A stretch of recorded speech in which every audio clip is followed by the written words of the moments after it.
This morning's Kriyat Torah, the reading this morning, can be found in your Chumashim on page 585.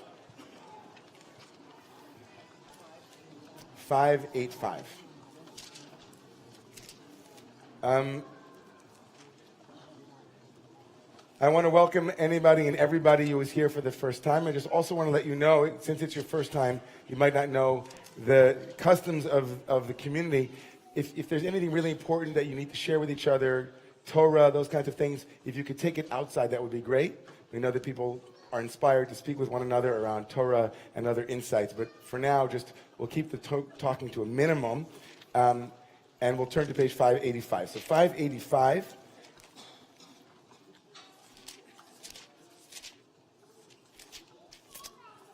This morning, we begin the third of the 5 books of Moshe, known through the Latin and then eventually the Greek as Leviticus. And as Rabbi Matthias Weinberg points out in his wonderful commentary to the book of Leviticus, known as Frameworks, he calls it il cri. Anybody speak in French? Is it il crie? How's it? The call? Like the cry? Il cri. Il cri. Il cri. Il cri. Okay. The word Leviticus, with its dry representation of what takes place in the third book of the Torah, its focus on the ritual elements of the cult in the temple, both in Jerusalem and the Mishkan, the tabernacle in the desert, doesn't fully capture how the book begins. The beginning of the book, even though it's a book that will eventually make its way within a couple of verses into all manner of things that for most of us feel as though they're completely irrelevant, have nothing to do with our religious life.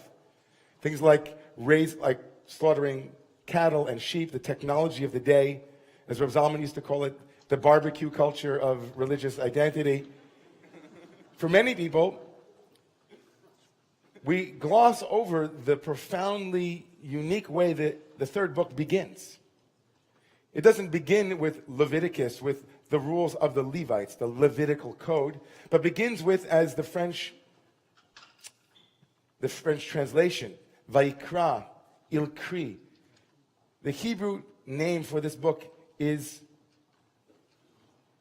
Vayikra, and he called. Il Kri, the call. And he called.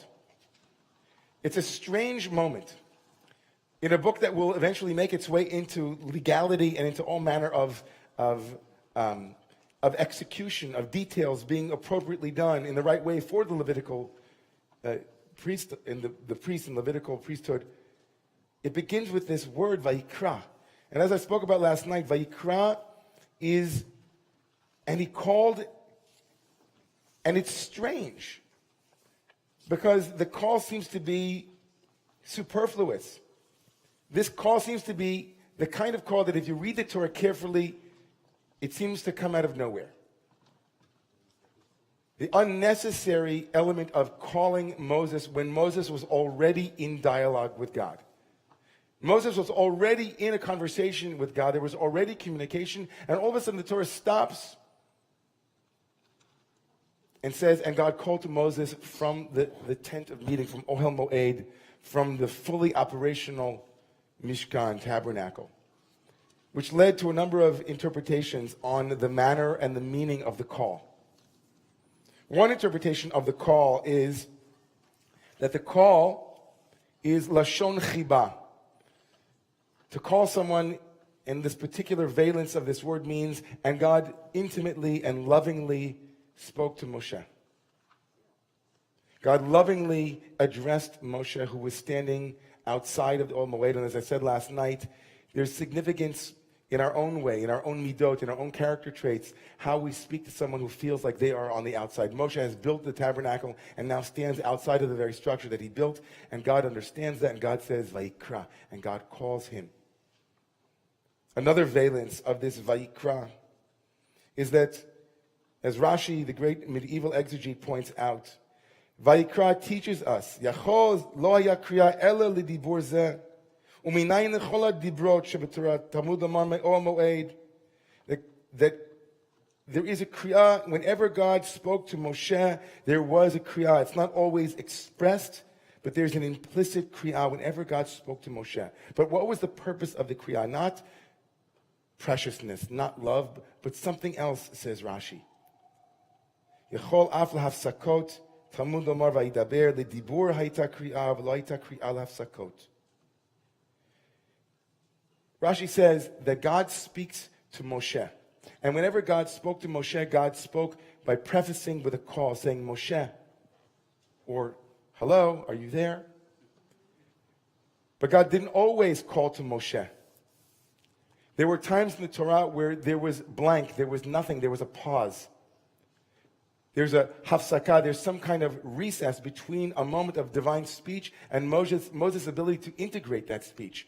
And says Rashi, this kriyah comes to tell us that God called, but it also comes to tell us when God didn't call.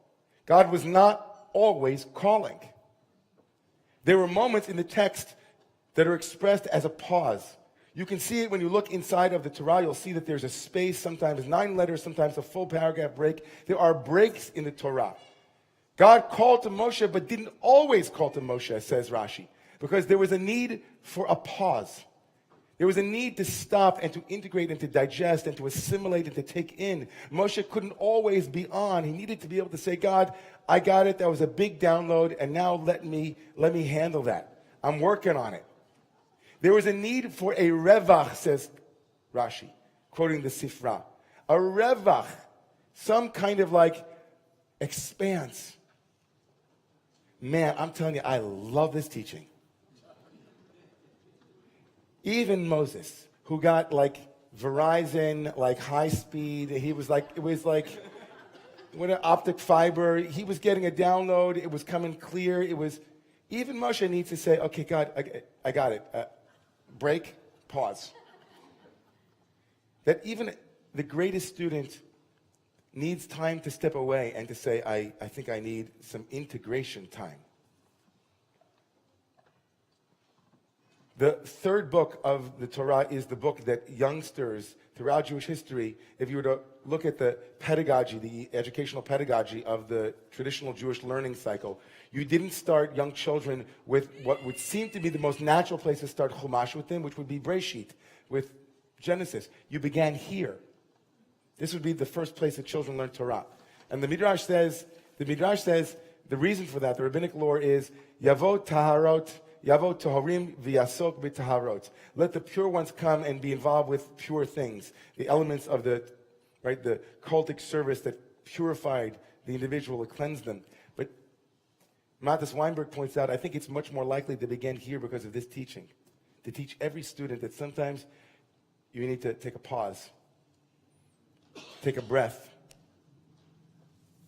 Those pauses, those empty spaces are the negative space of the artist, the mystical void of the mystic.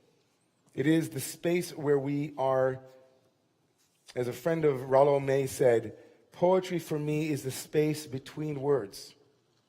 A poet is a poet when he or she can create tension between words, a tension created by space that lifts the reader outside the piece of paper.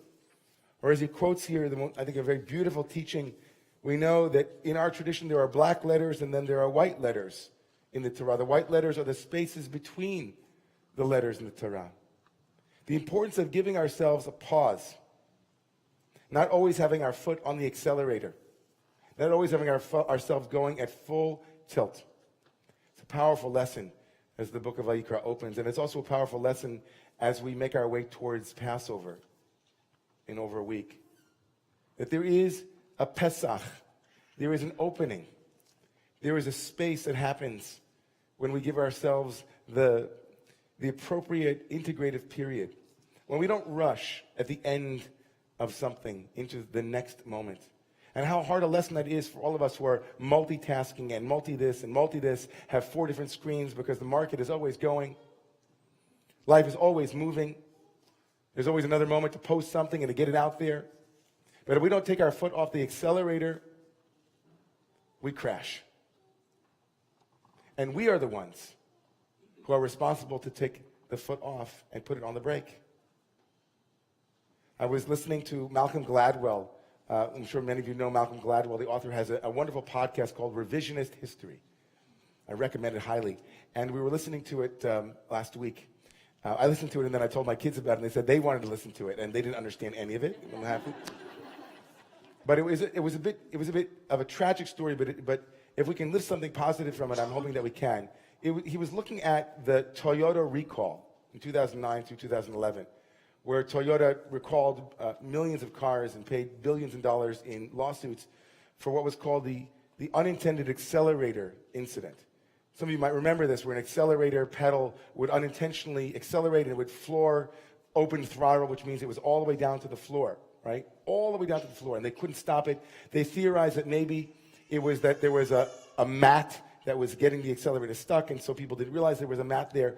And as Gladwell looked into it, more and more he realized that tragically what was happening was this, that more often than not, these kinds of sudden accelerations in cars come from people pressing down on the accelerator thinking that it's the brake. That the car will suddenly accelerate for whatever reason. Maybe they're in a new car. Maybe it's because they're not familiar with it, for all sorts of reasons. And then thinking that they want to stop the car and not being familiar with the feeling between the accelerator and the brake, they actually continue to press on the accelerator, not putting their foot on the brakes. Because as Gladwell says, brakes beats engine all the time. If you're flooring your car and you have your foot on the brake, it will stop the car. Even if your foot is all the way down on the accelerator.